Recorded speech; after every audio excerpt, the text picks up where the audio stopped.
OPM pimpin Undius Kogoya pecah kongsi. Penjagal berpangkat mayor tewas di tangan TNI. Pasca kematian seorang algojo, OPM pimpinan Undius Kogoya dikabarkan sudah tidak kompak lagi. Pimpinan tinggi OPM di Kabupaten Intan Jaya marah besar kepada sejumlah anggotanya yang sembarangan mengumbar identitas. Perpecahan ini terjadi beberapa jam setelah kematian anak buah Undius bernama Baso Kalawiyah. Ia tewas lantaran terkena tembakan militer Indonesia saat sedang melakukan razia. Setelah kejadian itu, sejumlah anggota OPM ternyata marah besar dan membuat pernyataan tantangan melalui media sosial. Satu di antaranya diunggah pemilik akun Facebook bernama Kaneda Ipobo. TPNPB OPM Kodam Intan Jaya menyatakan bahwa perang kami adalah perang antar negara, yaitu negara Republik Papua Barat lawan negara penjajah Indonesia, tambahnya.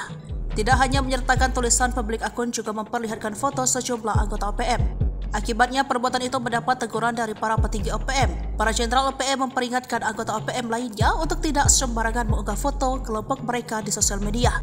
Semua pihak harus tunduk dalam aturan ini demi keamanan bersama, tutupnya di postingan tersebut.